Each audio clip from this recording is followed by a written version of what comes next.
제가 제일 처음 떠올랐던 것이 제 아이입니다. 제가 죽고 나서도 이 아이가 이 나라에서 살아갈 텐데 그러면 이 나라가 계속 발전하고 살만한 나라가 되어야 되지 않습니까? 그런데 상황은 그렇지 않고 계속 열악해집니다. 그게 제가 정치를 시작한 정말 이유입니다. 그리고 제가 처음부터 정치를 하고자 하는 생각이 없었기 때문에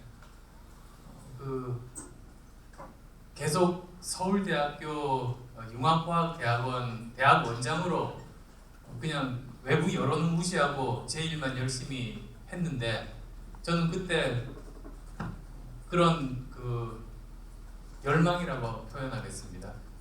한 석 달 정도 지나면 사그러들 줄 알았습니다. 근데 너무나 오래 지속이 되길래 책임감을 느끼기 시작했고요. 그래서 결국은 우리나라 정치라는 게 우리 삶의 틀을 규정하는 거 아닙니까?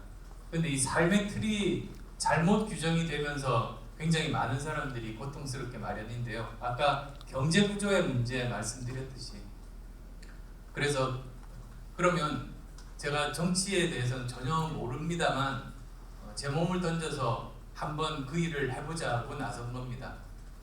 이제 만 8년 정도 됐습니다. 2012년 9월에 시작했으니까 만 8년이고 제가 독일에 가 있었던 게 한 1년 반이니까 실제로 현실 정치는 제가 6년 반 정도 한 것 같습니다.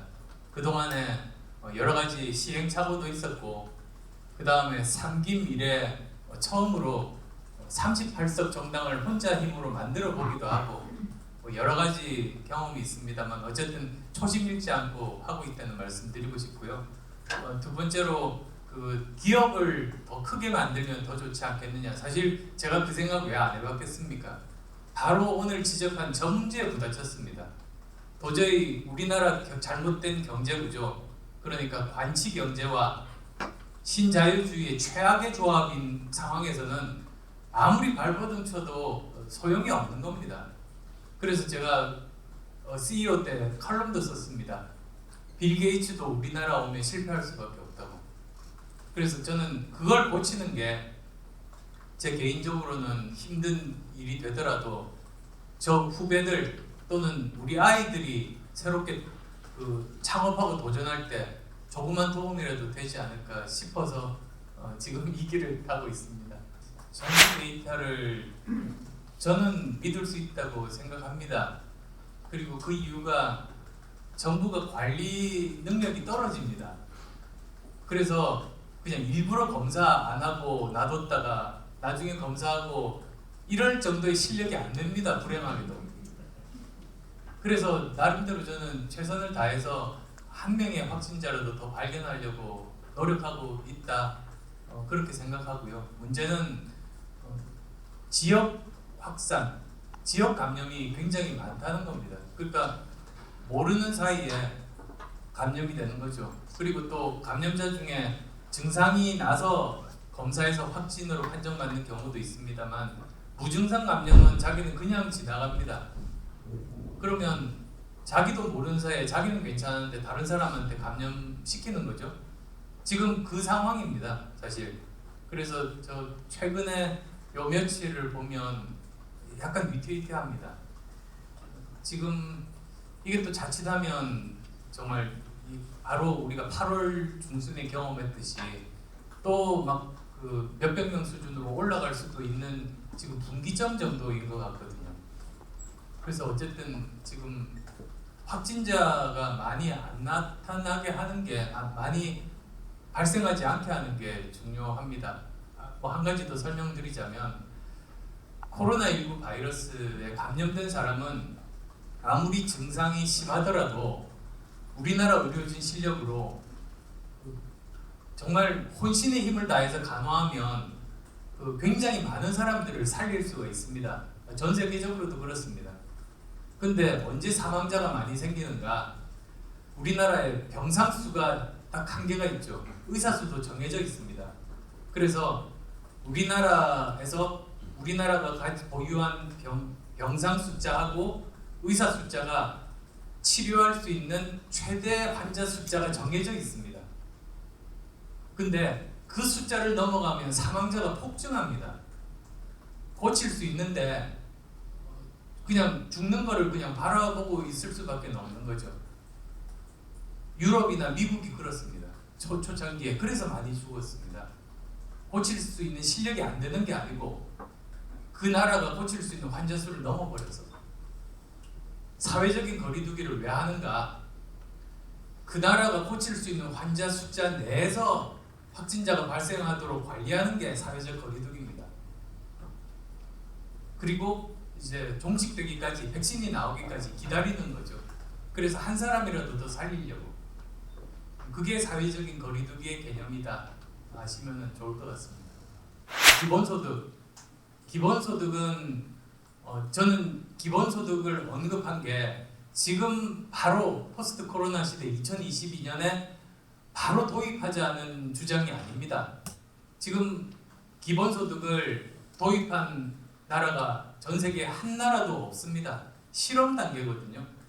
그러니까 저는 근데 여기다 언급한 이유가 이 4차 산업혁명이 생기면서 일자리들이 줄어들고 다른 일자리들이 뭐 생기고 이런 과정 속에서 미리 대비를 하자는 겁니다. 그래서 사실 이 정부 정책은 먼저 실험해야 됩니다. 국가 전체로 바로 도입하다가는 어떤 일이 생길지 모르니까 아주 소규모로 실험을 하고 소액으로 준비를 해나가면서 차츰차츰 대비를 해야 된다. 우리가 재정도 부족하고 지금 당장 일자리가 없어진 건 아니거든요. 4차 산업혁명으로 인해서 일자리가 지금 당장 없어진다면 지금 당장 도입도 검토해야 되겠습니다만 그 일이 지금 당장 생기지는 않고 아직 재정도 부족하고 아직 그 효과에 대한 검증도 안 돼 있으니까 이런 것들을 지금부터 준비하자. 사실 그런 차원에서 말씀드린 겁니다. 제가 독일에 있을 때 그 지한파 지식인과 독일 사람이죠 몰라도 이 이야기 저 이야기 나누다가 드루킹 관련된 이야기를 했습니다. 이분이 너무 놀라시더라고요. 그게 사실이라면 민주주의 역사상 최대 규모의 여론 조작 사건이라고 해서 제가 더 설명은 안 드렸습니다. 사실 저도 한국 사람인데 자기 얼굴에 침 뱉기가 될까봐 그냥 그걸로 말았습니다만 여러 가지로 다시 그런 일이 있으면 안 되겠죠. 그리고 기술이 더 발달해서요. 이제는 다음 대선 때는 또 어떤 일이 벌어질지 알 수가 없습니다. 딥페이크라는 거 들어보신 분도 계실 텐데 요즘은 인공지능이요. 그 가짜 동영상을 만들면 사람들이 가짜인지 진짜인지 금방 알거든요. 근데 요즘은 인공지능이 어떤 짓을 하느냐면 가짜와 진짜가 뭐가 다른지를 분석을 해서 가짜를 차이점을 없애는 일을 해요. 그걸 한번 거치고 나면 진짜인지 가짜인지 구별을 못합니다. 근데 예를 들면 그 대선 투표 사흘 전에 갑자기 딥페이크 비디오를 그냥 방출해서 억울하게 후보를 만들 수도 있잖아요. 나중에 보면 사실이 아닌데 사흘 동안 그걸 검증하거나 할 방법이 없어서 이런 일이 벌어지지 않으리라는 보장이 없는 시대로 지금 가고 있고 거기에 대해서는 지금부터 좀 대비를 해야 될 겁니다. 수단 방법을 가리지 않고 이기는 게 다가 아니고 그런 경우는 아무리 힘들더라도 반드시 책임을 묻고 재선거를 하고 사실 그런 것까지도 검토해봐야 되는 것이 아닌가.